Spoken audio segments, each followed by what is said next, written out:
he's talking about giving tzedakah before davening. That by one of them, its importance. This helps to have your tefillah accepted.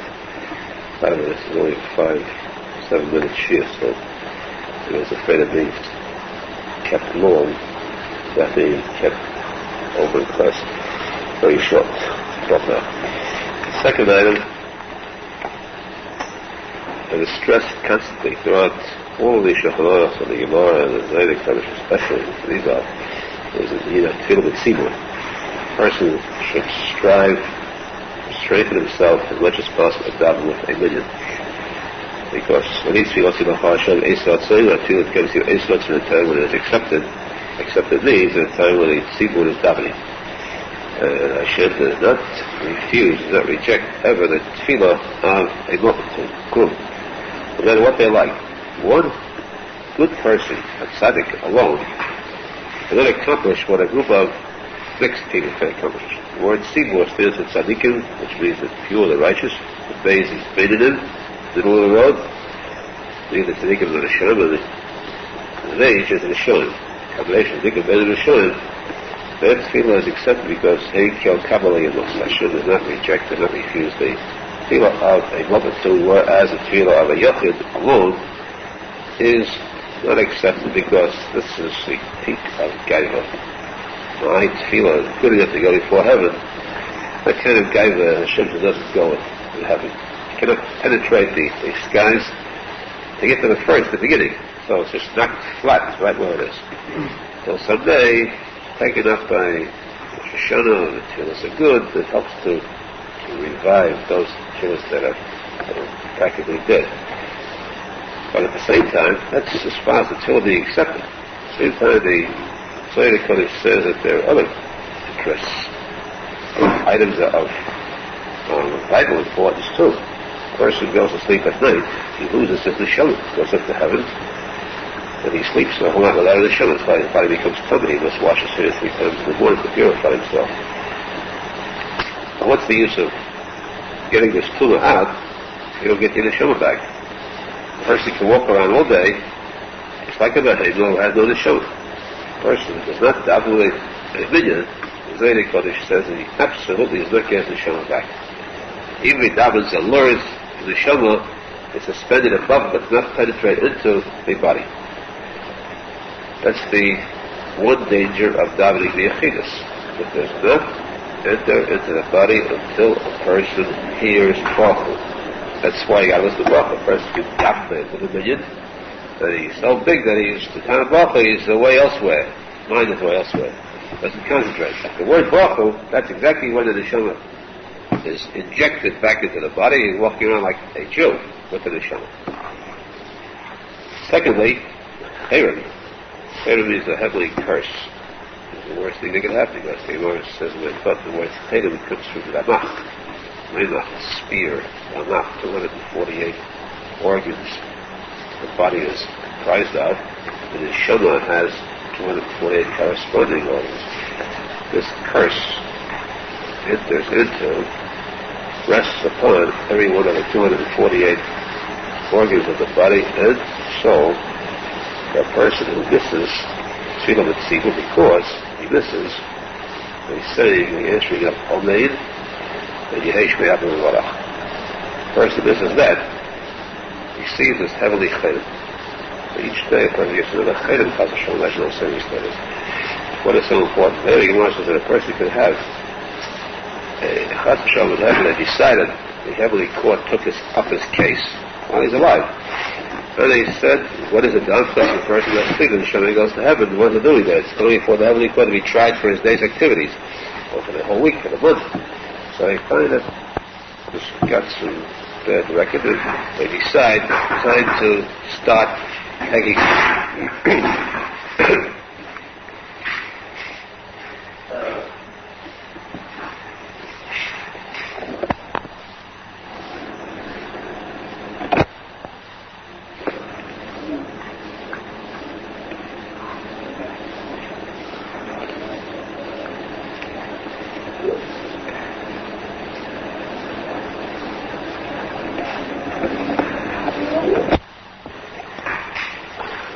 is so destructive, is a penalty for those who miss the Ummah Heshmirabah, because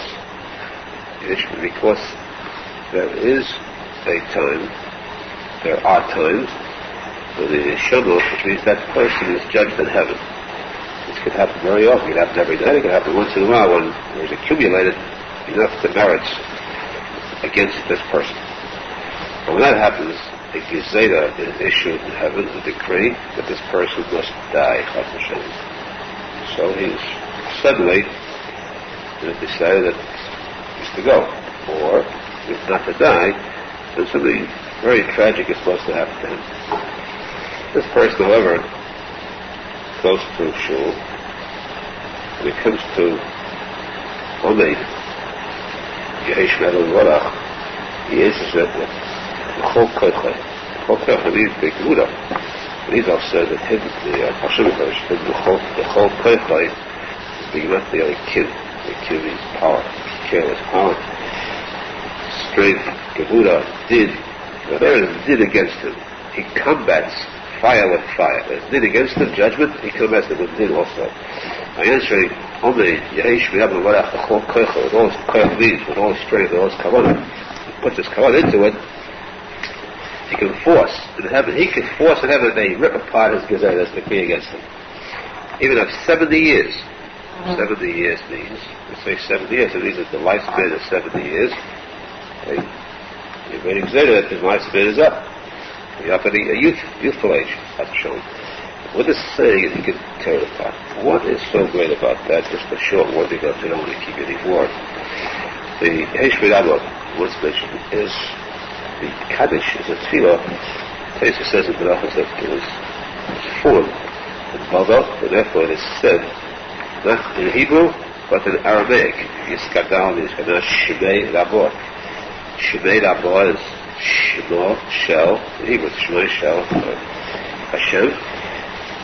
All Aramaic, Yehesh Mendel Mevorach, not Nevoirach in Hebrew, but Nevorach. The Olam, the Olmei, Olmeya. The Olam means the Olam in Hebrew, or the Olmei, Olamin.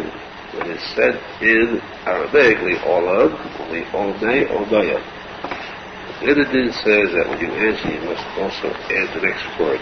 When you sing the Chokah, you say with the same intensity, Hey, Shemei Rabom Barach, the Olam, or the Olmei, Olmeya, Yisborach. There is a machlokes there, debate between the Chassidut and the esteemed. Different skies, some say that you do not add the word Yisborach, but the Alpi Kabbalah, Rabbi Nachman, the Finish, we should, in the Halacha, we should add the word Yisborach till there. Of course, according to Arizal, he says you go all the way to the Omo. Chavruta is the basic, no meaning is say the Yisborach. You say it with Kaya. Why? Because it is known that the mitzvahs that a Jew does bring about a yichud. Yichud means to the yachad combine Hashem and the Shekhinah. Before putting on tzitzis, tefillin, you say L'shem. I'm doing this great mitzvah of tzitzis. Tefillin L'shem yichud kudsha b'nechol Shekhinah. The yachad really kudsha hakadosh baruch hu Shekhinah. What this means, of course, is to bring about the Shekhinah means the malchus of Hashem. Spread the Malchus of Hashem, recognition of Hashem throughout the world. This is not through these mitzvahs we do. This brings about heavenly lights. There are things that occur in the heavens through our actions below. There are different kinds of yichudim for the nations. The mission yesterday is the yichud of Hashem, which we yichud Yud-Kei Vav-Kei. Vav-Kei, Hashem's name is Vav-Kei, the Vav is Yud-Kei Vav-Kei, and the letter Kei is Aleph Dalet Yud.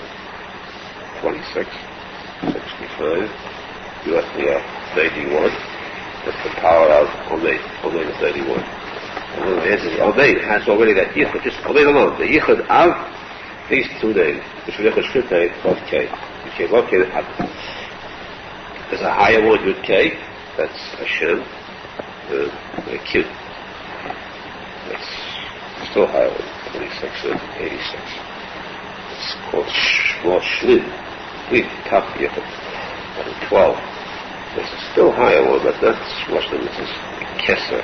Hashem's name is Shem Ekia. Hashem says that Menachem Mendel Schneerson, this combination of Yud-Kei, Vav-Kei, and Ekia, that combination is at a higher, a more delicate level.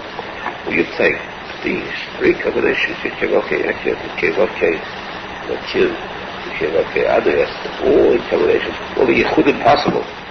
Put it together, you have the Gematria of Rabba, the Hey Shmei Rabba, the name of Hashem, the Rabba, heightened, great, because you have all the combinations. But they're together 203, which is Rabba, the Vorach. It's Kadali Shadash Shmei Rabba, the Chassidut says, let us elevate the name of Hashem. How? Yes, it is important. The Hebrew are made, they say, Hey Shmei Rabba Vorach, their power, and answer the whole question, brings about this Yichud. All of the things are destroyed. This is what the Zechus of the Kaddish, the Koyach is. And that can only be done in a shul that you cannot say Kaddish B'Yachid, you cannot say Baruch B'Yachid. This must be on Tefillah Tzibur. This must be on Tzibur that the Jews will be redeemed. This will be rebuilt. The Mashiach will come. We'll have the Yerushalmi will be rebuilt. Correction. There's a slight error there. The word Rabba is the combination of the two Yud-Kei, Vav-Kei, Yud-Kei, Hashem Lekim, and Vav-Kei, Hashem Adme. We spoke about Hashem Eki, and that was something I was referring to the Ned and Kibnish was other. The word Ned is the combination of all three Yichudim. But this Rabba is at least Yud-Kei and Vav-Kei. That's the total Yichud of Hashem's name, and we should use that to claim that Yichud B'Shleimah.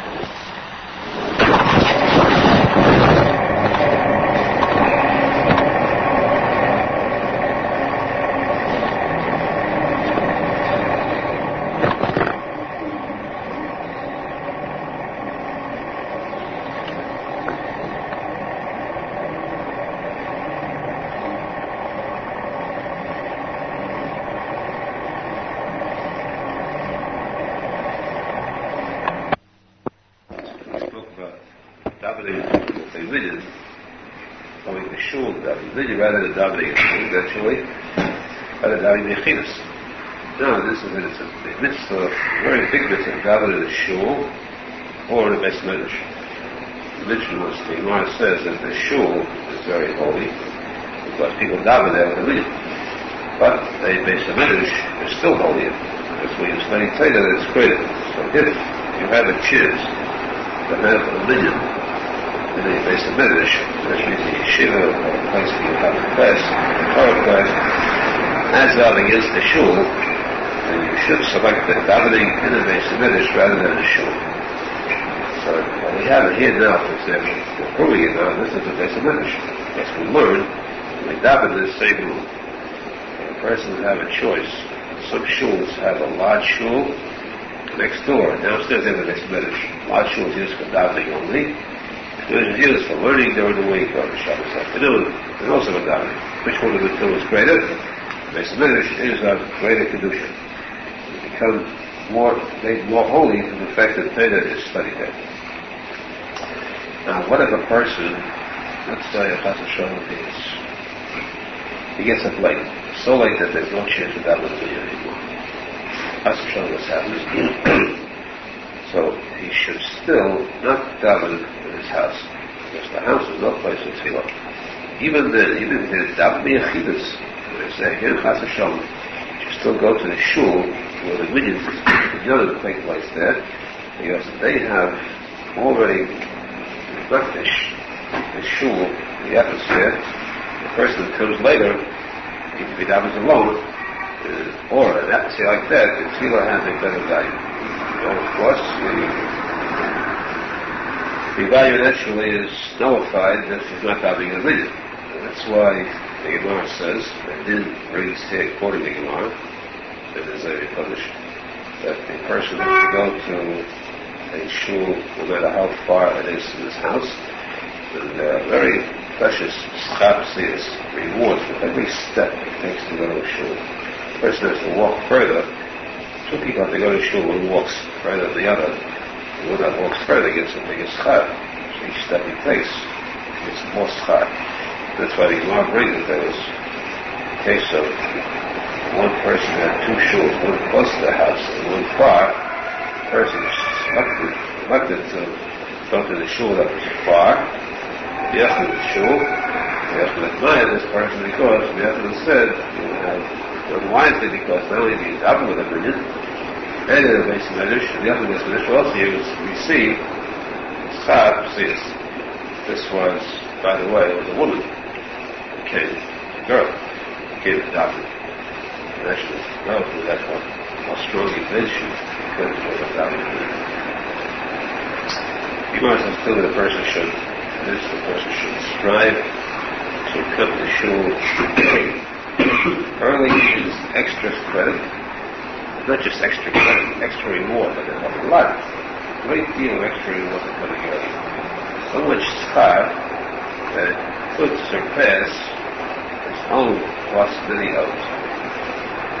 Literally, Gemara said this, the person that comes, when the first sin, even if there's 100 people after him, he gets the reward from all 100 combined. That's how important it is to be in shul early. More so, that's the worst. Later understands that he who comes into shul first, that person literally, even if he can't see it, he can't feel it physically, literally he is greeted by Hashem himself. The whole little story, the tzadik comes from but that statement is very clear. Hashem waits for that person to come inside first, and Hashem speaks to the neshama of that person. How great is that privilege of that person coming to the shul, the first one, at least to be one of the first 10, but it's most important of all to be on time, not to come late. If you have an appointment with the king, you're going to be there early before the appointed time. It's not to walk beside late. For davening, the person should be medayek, very, very particular about the respect for the king of kings, respect for Hashem, by coming to the minyan regularly, but nothing standing in his way, and not being there on time, and that way the still is what we accepted We spoke about things. What? But you got the not just starting with secret, but being among the first 10. And if you are among the first 10, you get the credit. You share the credit for all those who come after the first 10. So imagine just how lucky we all are today. We can take a part of Rav Chaim's tefillah. I bet you think that each of us gets about 2 grams worth. I see it's mountains, whole mountains there. I think that he's worse off than we are. We learned yesterday about these Chassidus. This is traveling so far. Who knows if his tefillah is worth more than all of ours together? And therefore, we don't have 2 grams. We get to all a part of that, all of ours together. It's really pyramids into something big. But I'm just curious to know which one fulfilled yesterday's statement of being personally interviewed by the Shekhinah today. Who was here today first? The Zaydik Kodesh says the one that's here first. In Shul, Hashem speaks to him. Money? See him here first? Figured. Look at it first. I can see the Shekhinah. I just looked at it and I saw where the Shekhinah was. How's that? I picked the right one. Just shows how true it is. Zaydik Kodesh says that the Shekhinah speaks to the person's neshama who was here first. Okay, very good, Mahesh. Now, we spoke yesterday also about how important it is to walk to a shul that's far. You go to a shul that's further because there is the extra Chassidus. The additional important item, the Gemara stresses, is the Menachem Mendel. Person should establish a place where he davens regularly, a place where he learns regularly. He should not flit from one shul to the other. This should be the place you establish as the place you daven in regularly. Don't move from one to the other because you know says that we're told that Avraham was the first one to set Mokim. Use the word Mokim, daven. Mokim, of course, also is the name of Hashem. The name of Hashem squared. If you square Hashem's name, you have the Gemara Mokim. That's why we say Hashem is called HaMokim. The Gemara says, "Akavei Mokim L'Tfilosoi R Avraham person established a place where he davens Hashem of Avraham Avinu. Hashem will help him so closely, he will help this person in his tefillas. This means not just to establish a place, a shul, but also in the shul itself. Make up one spot. You're not supposed to move one day here and one day there, because then you have the actual spot. Arizal says that it's very bad for your own tefillah if you move from one place to the next. Even if you stand in the place of a big tzadik, which is not your place, you don't gain, you lose out. Because you need that that your place is yours, and that's where you have. You never should budge from there. Not budge to these within a radius of about 5 to 6 feet. That should be a person's place. If he moves 2 feet away, it doesn't matter. In that radius, he should remain there always.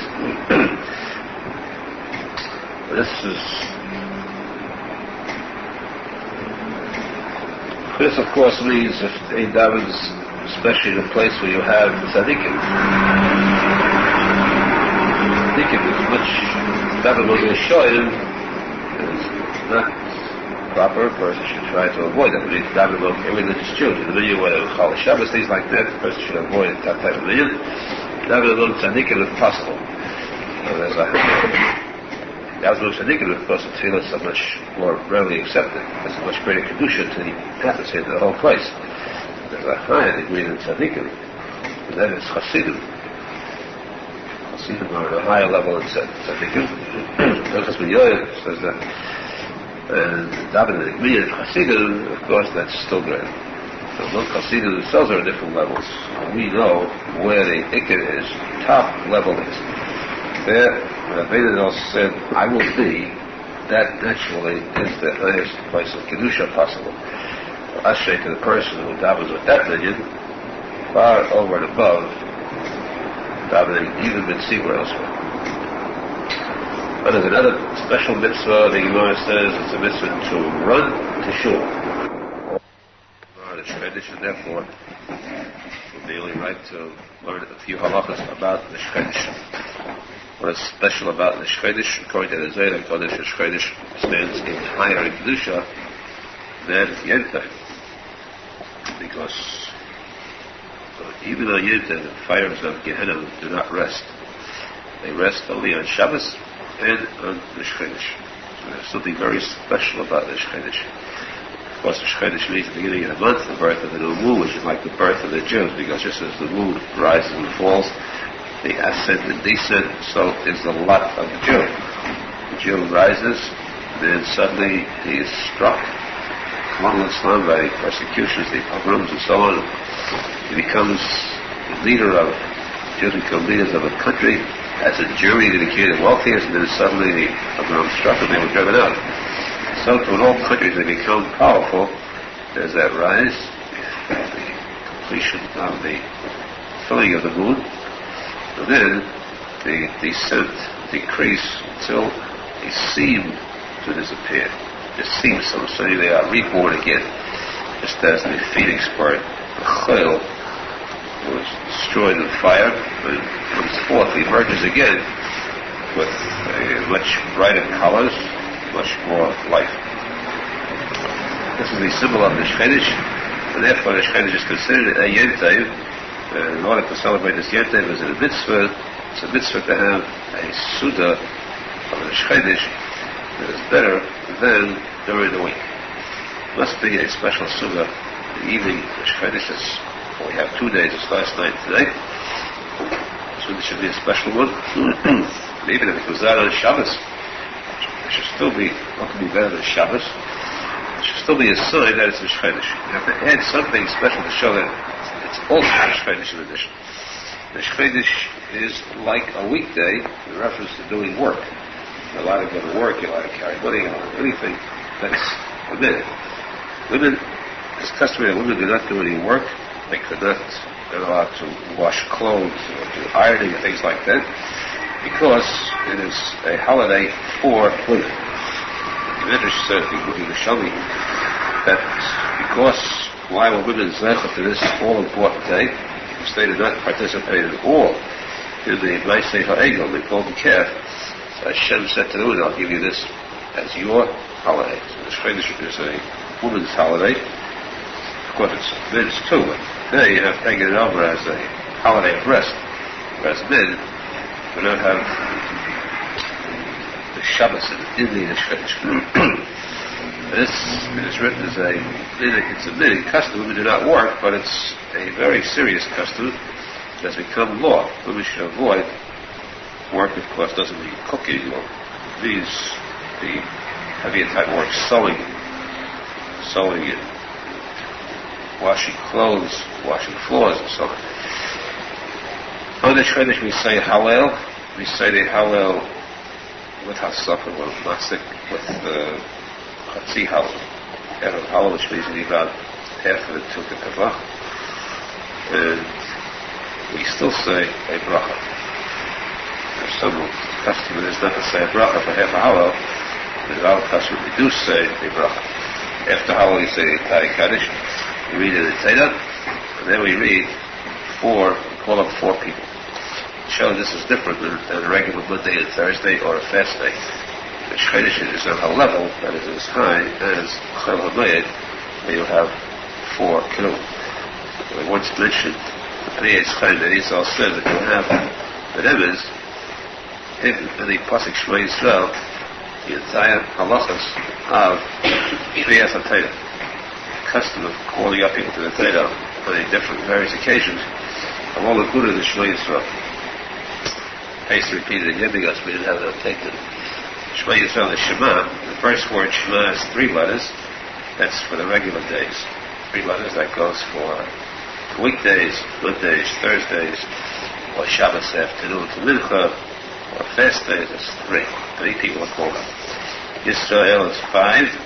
That goes not just for Yom, but Yom Tov. On holidays, Pesach, Shavuot, Sukkot, Rosh Hashanah, we have 5 people called to the Torah rather than 3.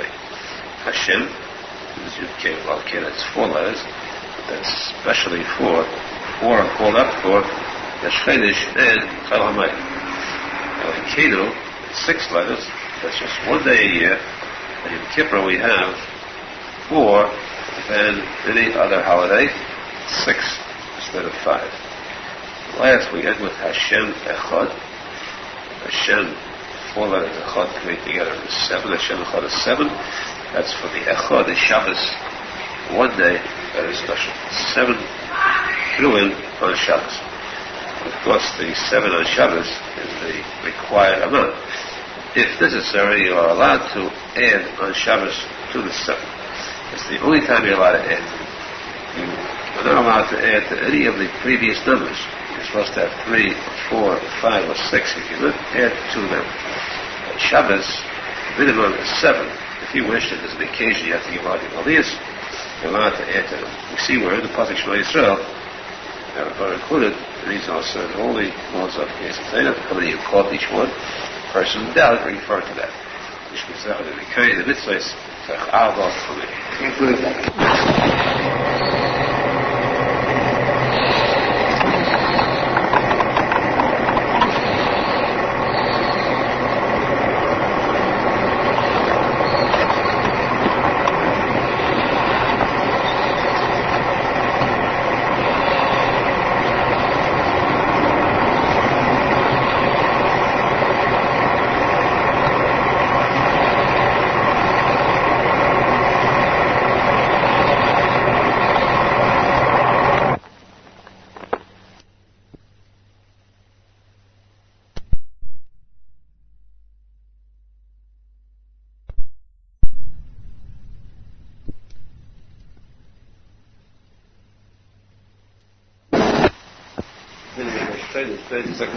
We have another chance.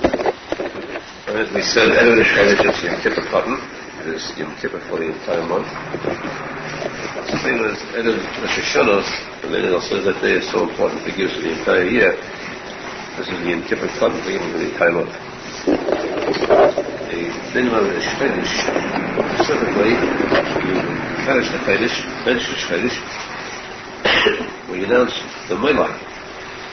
During the Shchodesh benching on Shabbos, we announce exactly when the new moon will appear. Why is that so important to us, to know exactly the moment it will be? Because we have to know when we are able to perform the major mitzvah of Kiddush Lamona. Go outside and do Kiddush Lamona. Because from the time of the Melad, we count off. Now, there is a machlekes, a debate in Shulchan as to how much time must elapse before a person is allowed to say Kiddush Lamona. The Chama brings, the minhag is 7 days.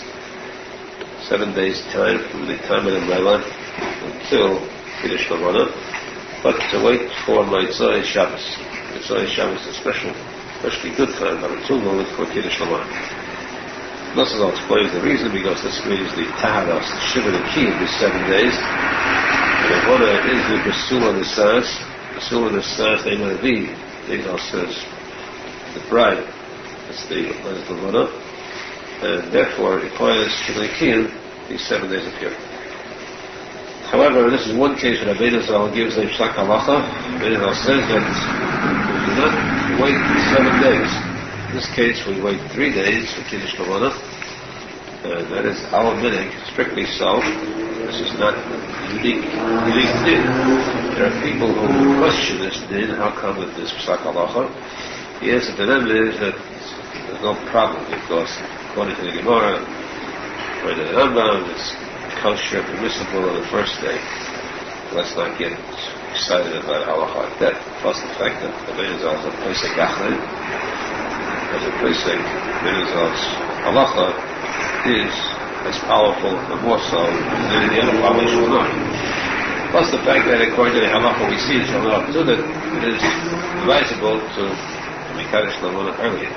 After 3 days' time, we are Kiddush Lamona as early as possible. Arizal says there that if you wait longer, you have a chance to say 3 days in the middle of the week. You wait until Saturday night, you have a chance to that's Malach. It's a big covenant. Come out with a large group to say Kiddush Lamona, bless Hashem, Kiddush Lamona. But that mitzvah, doing a large group, is smaller than the mitzvah of Znisim Akivim. These activities also hurry. They come first. Even a small group of those that come earlier are better than a large group of those that come later. And therefore, it is our custom very strictly to see to it that when we Kiddush Lamona after 3 days from the time of the Melad, not from the time of the Shvedish. Like today is the Shvedish. Today is the first day of the month. Which means that if today is the first day, you can't be Kiddush Lamona until Sunday night. And we don't count by today, we count by the Melad, the birth of the moon, which was yesterday. Hence, we can't be Kiddush Lamona this Saturday night. Don't get there very nice moon out, the nice weather. We have to be Kiddush Lamona. Additional thing, the Arizal stresses is that there are people very foolishly lose out their Kiddush Lamona because of the fact that they see a light cloud covering the Lamona. And they say, luck, good luck, Lamona has to be clear, very clear, no cloud over it at all. They shine brightly. This was a very thick cloud, film over it. You can see the shape of the moon, but it's not clear, so therefore they say, wait. This is a very foolish error, because according to the Halacha too, all the places say that if you have a light cloud, a thin cloud over the Lamona, then film where the Lamona can be seen through it transparently, but even in a sense translucently. You still can be Kiddush Lamona. This is how Halacha is. Unless, of course, you see that you can see the movement of the clouds. If you see that the Lamona is clear, you can start saying the bracha. By the time the first part of the bracha, by the time you finish the bracha, the clouds will cover it, you're not allowed to stop. If you feel you can say the bracha fast enough to finish the bracha before the clouds come, you start the bracha and to finish it without a problem, especially if the clouds are very thin. If it's a thin cloud over the stationary cloud, you may say Kiddush Lamona. Kiddush Lamona should be said outside, under the heavens. Look up and see that there's no barrier, nothing between yourself and the heavens when you stand in the Kiddush Lamona. That's why it should not be said inside a house, under the eaves, under a canopy, or even under a tree, branch of a tree. Bring it out where you're out and clear. If it is impossible, for some reason, because it's hot, the person, let's say, is dead, sick, can't get outside, then he's allowed to say it through the window. there he is permitted to say who did he get the mitzvah for. Otherwise, the person should be sure to the outside, say to the finished on the house, and this bracha and tefillah, the one may become filled, completed, perfected, so too the Klal Yisrael, the Esteemed sitting Malchus, the Melech, the one of the Malchus,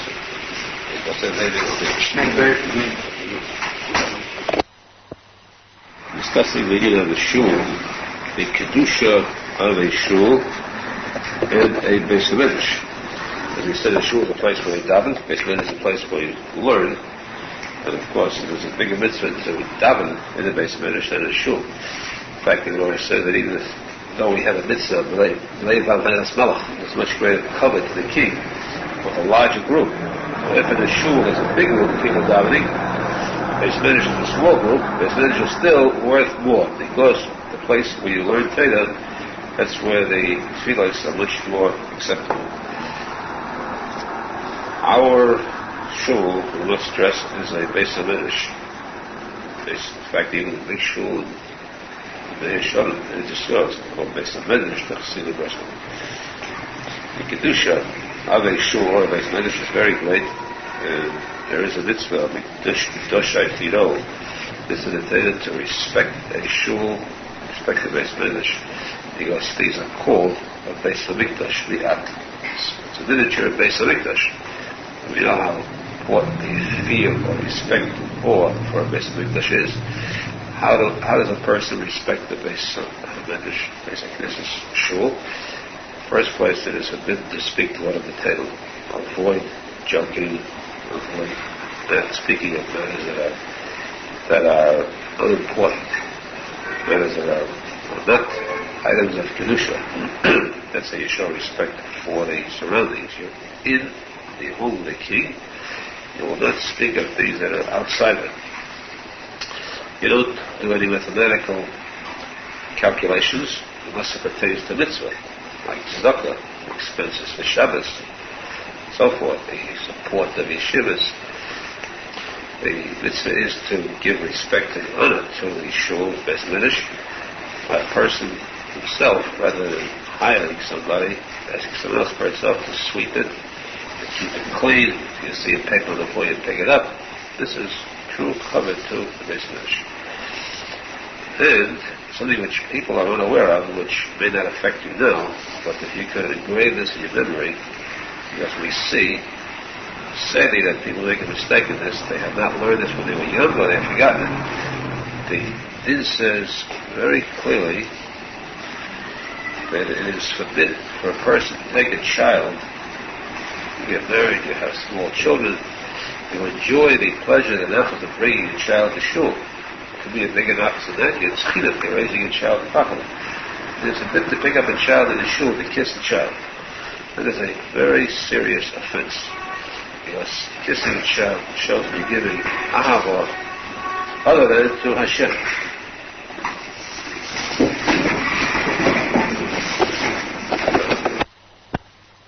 Ahava, a true love, must be demonstrated only to Hashem and none other, not even to one's own small child. And therefore we said it is absolutely awesome to take a small child to kiss a small child in the shul. Before going into a shul, a person must be careful to see that his clothes are clean, to wipe off, to scrape off any dirt on his feet, and to come inside with the utmost respect. You're not supposed to use the shul as a haven of refuge from the elements. If the sun is shining, it's very hot, you want to cool off, you can't go into the shul to use that as a place where to cool off, or protection from the rain. Now, whatever person must go inside for that reason or other, he should see to it that at least he comes in, he should learn at least the posek, the chumash, Torah, Halacha, say a short tefillah, then do what he has to do there. But never to go inside just for his own personal sake. It is forbidden to eat or drink in a shul. Shul is made for davening exclusively. No food or drink may enter there. But that's the advantage of a beis midrash. A place where you learn also that it is permissible to eat or drink, because that's like sharing the home. But you will learn it's partially your house. The matter of building a shul, of course, requires very careful study, very careful preparation. It cannot be done by ordinary people. They must ask the Menachem to guide them how to build a shul, especially in the direction of the uninflated. Some shuls that are sadly built the wrong way, and it brings up many unpleasant problems. The shul should be built in the first place where the uninflated, the front of the shul, people face towards the east, or better still, towards the southeast, because all people in the world should face Yerushalmi, Beis Hamikdash, when they daven. People way up north should face south. People way down south, under, face up north. People to the east of the Beis Hamikdash face towards the west, so forth. So that every person who is facing all are facing towards the center of the world, the Beis Hamikdash. So that's why the Kodesh, front of the shul, should be in the direction which faces towards the Yerushalmi Beis Hamikdash, which means that we are now, this is directly east-southeast. It's east, but a little bit towards the south. It's where Yerushalmi is. Now, the person, if they build a shul where it's off, it's more towards the north, or completely towards the south, the person has to stand facing the Kodesh and turn his face. His face should be turned in the direction of the Beis Hamikdash. The biggest problem is when people build a shul facing west. That's a very bit of problem, and of course should not be done in the first place. Before building, they should use discrepancy, they should use common sense, intelligence, by asking, having an authority to direct it. If it is built to the west, then of course they do have a problem. So the point is that the shul should be built chatchila very wisely and properly. That's one thing for direction. Secondly, of course it should be built according to specifications, directed by Din, by Hebrew law, by Torah law, not as the Reform in Islam build their temples. And that's why there's a chaylim put out by many of the great chaylim. For the Kesef Mishnah and the Rambam brings this unusual statement there. But even the Halacha is very strictly that you cannot have a shul with the bima up front. On the pulpit where you have a table to read the Torah and so forth. Must be a Shulchan in the middle of the shul, aside from the Aron Kodesh. The Chazan is up front in the Aron Kodesh, but the lady, the Kriyas HaTorah, must be a table in the middle of the shul. It cannot be up front by the Aron Kodesh. That is the Reform of the conservative or tzadikim way of doing it. That's one major difference between the religious shuls and otherwise. One of the major difference above all else is the mechitza. There must be a definite, solid mechitza between men and women, a height that will reach up to the eyes of the women, over the heads, of course, is preferable. Without that mechitza, the shul is unkosher. To the extent, if you're ever in doubt, walk into a shul without a mechitza daven there, the answer is definitely not. You're not allowed to go in there and daven. Even, let's say, if Chas v'Sholom this would mean you have to daven the Achilas without a minyan, it's that serious. It's better to daven without a minyan than to daven in a shul. There is no mechitza.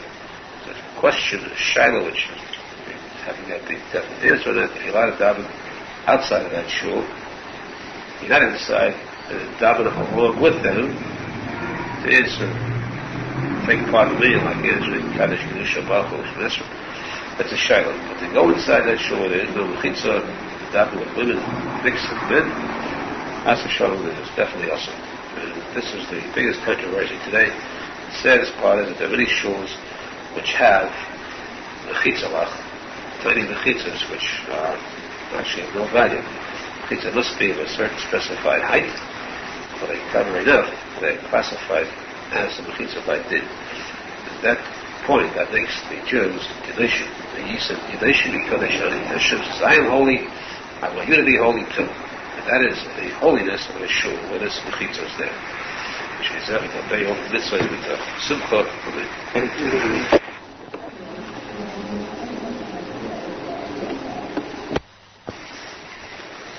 Detailed halachas on the Seder HaTfilah, the order of davening, the order of Tfilah.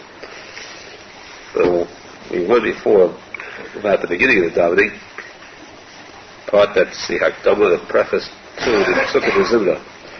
Starts with the brachos, the Netilas Yadayim, until through the brachos, Agim L'Chem Am Yisrael. And then the parasha of the Akedah, story of the sacrifice, which we say every day. We lead this parasha of Rosh Hashanah. We say it every day. Also, we Nachman to arouse the Nachman in heaven. There's a chus of Avraham Avinu, Yitzchak Avinu, in the story of Akedah. Then we go on to the Kriyas Shema, Shema Yisrael. This is the first Shema Yisrael of the morning. We get to the more important one later on. But this first one is very important too. Just because it's the beginning of the Tefillah, it seems to be hidden there, doesn't mean that it's less important. It is even more important than the Kriyas Shema thing.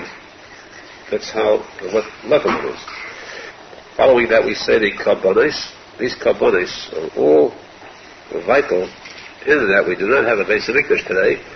Person who says these Kabbanis, it is as though he is bringing these Kabbanis physically, actually.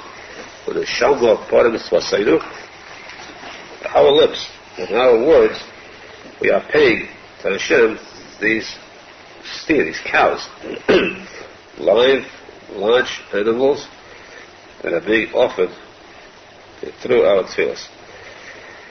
And then the Parak Arizal B'Kaidon Shel Savachim, the Raisa of Shmuel, that Parak is said also as a means of the Mekayim Mitzvah Talmud Torah. In case a person goes to work afterwards and forgets to learn Torah that day, without Torah he cannot live. So at least he has this Parak Arizal B'Kaidon to fulfill the mitzvah having learned Torah that morning. You must learn Torah day and night. With this we have Mekayim at least a minimum amount. And why do we pick on this Parak Arizal B'Kaidon? First of all, it follows the Tefillah of the Kabbanis. Secondly, it is a special parak because it is halacha, more halacha than others. Though it is a halacha that is not even in use today. It's only the time of the Beis HaMikdash that we have any halachas at all. But it's more halacha in the sense that it's the only parak, perhaps the only one, but not the Shas, the only parak, where there are no machlekes at all. Usually in every parak, there's a machlekes in Tanakh. Here there's no mention of Tanakh, straight through, you have straight, flat halachas, no one debates them, no one argues them. But starting from there, to really divide this, we have the Seder HaTfilah, the Zaydik Kodesh Arizal explains, Seder HaTfilah is one where the Arizal says that we daven and we think that with our words nothing is happening. It's like if you ever saw a fantastically large generator or a place that generates electricity for a whole city, and you see lights blinking on and off, buttons going on, buzzers and so on. Tremendous electrical operation. There's somebody who's running it. There's somebody who sits out in the control of pushing buttons. With these buttons, all these thousands and millions of lights go on and off, and this generator works, the wheels turn and so on. This is exactly, the Menachem says, what happens when we, below here, this little room, we speak words of tefillah. As we say these words, there are whole worlds, literally universes being revolved around, lit up, brightened up, candles being lit, lights going on and off, through our words. And this is not just our earth, it's up in the heavens, the vast heavens. Our words, there are so many Tikuney going on in these heavens. So for this, the Arizal explains in more detail. There are, as we know, there are four worlds. The first world is Olam Asiya, our world here, this is the earthly world. Then we have Olam HaYetzirah. It's good to memorize these, keep these four in mind, because if we ever refer to them, you'll know immediately what we're talking about. Elam ha'asiyah, Isa means to do. This is the physical world of doing. Elam ha'yetzira, the created world, means I should create the higher world of the spirits, or the malach, the angels. That's Elam ha'yetzira, the angelic world. Elam ha'briya, it's still higher, that's the world called the Elam ha'kisei. Ha'kisei is being right there, the kid. Nation's part of the kid. This is the world of the throne, the throne of Hashem.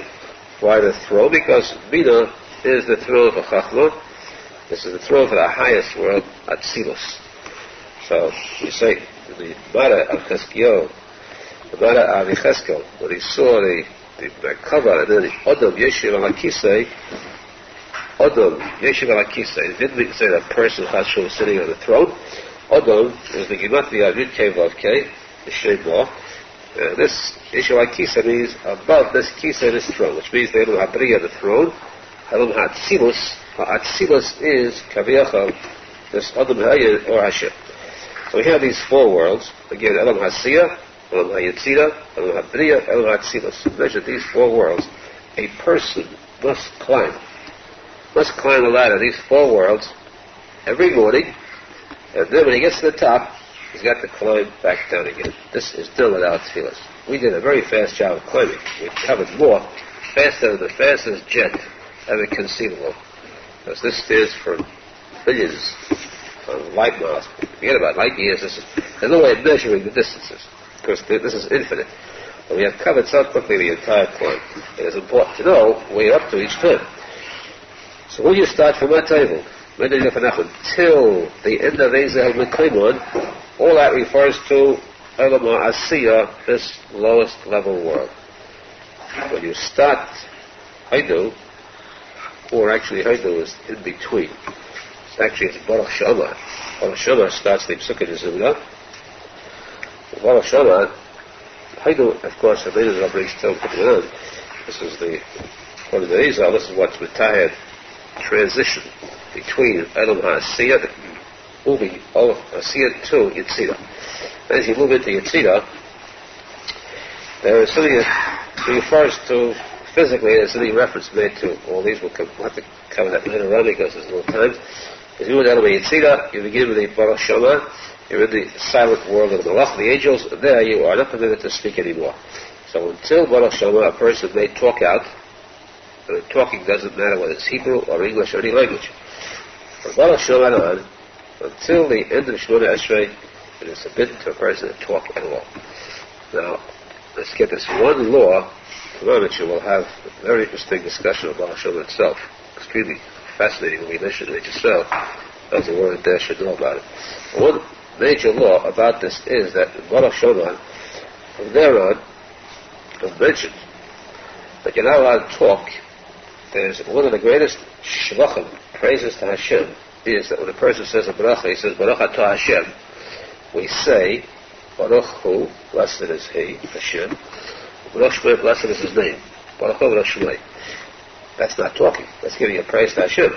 That's a fantastic praise to bless Hashem and His name. Hashem Echad, Shmei Echad. You're blessing both. So that's surely a praise which should be said. Yet, it is an Aveira, a sin, a serious one, for a person to say Baruch Hu, Baruch Shemai, on a bracha Baruch Shema at the end, or on Yishtabach. Because from Baruch Shema, you're not allowed to answer even Baruch Hu, Baruch Shemai. Kol Shekhinah, much more so, is it a sin for a person to Chaz V'Shalom speak ordinary words. So you can't even give praise to Hashem with a word like that. You surely cannot talk out. So what a crime it is for a person to talk then. From Baruch Shema on, until the end of Shemona Esrei, there's no hefsek allowed whatsoever, except answering Omein. And that will explain more in detail as we go along, which Omein is admissible as we go along. And we know that now we have reached the pinnacle, the height of Elam HaYetzirah. Tomorrow we shall float in the land of the angels.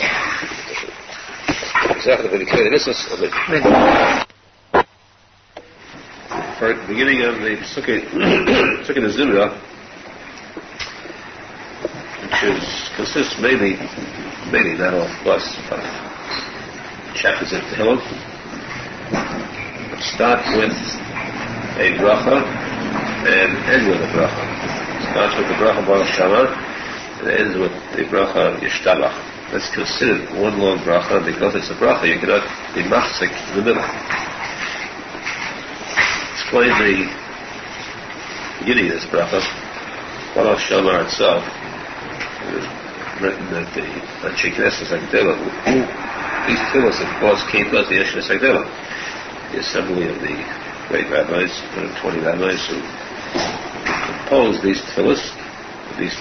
They couldn't compose it themselves because these tefillos are from heaven. Most of them are found in the Torah itself, or Torah. The rest of the words, for instance, the rest of the tefillos are all from heaven. The same as Torah Menachem, so is Tefillah Menachem. That's why the passage of the B'chol Makom should ask Shmi. The Shul says, whenever you will mention my name, which means you'll daven, then I will bless you. It doesn't say, Taski, you'll mention, it says, ask you, I'll mention my name, Hashem says. Which means I'll give you the words to say. Which means that the Tefillah comes from heaven. This first part, the Tefillah Baruch Shem R Avraham, is written at a note that actually fell from heaven to reveal this Tefillah Baruch Shem. This is called a treasure, the heavenly treasure, Baruch Shem. And it contains exactly 87 words. This to teach us that the Gemara says there are different types of gold in the world. Gold is one of the most precious metals. And among gold itself, there are some types of gold that are much more valuable than others. There's a type of gold that's much more precious than diamonds. This is called pos. Pos means a gold that is so pure that its brilliance will blot out any other type of shine. Well, this pos is so rare, the Gemara says that there are perhaps 2 ounces of this pos in the entire world. What it means to me is that the supply that there's very little of it. Yes, the Gemara says elsewhere that there's more, but there's very little of this and it's very precious. This means the purest of the pure. And that's why this teaches us 2 things. That the Tefillah Baruch Shem at 87, Pei Zayin, was exactly 87 words of Baruch Shem. And he who says Baruch Shem with kavanah, proper kavanah, that he receives a crown of pos. Crown is pure gold and it'll have it. That's why the Arizal says that in the bracha of Baruch Shem you have Hamahulal, B'feh Amay B'shuach.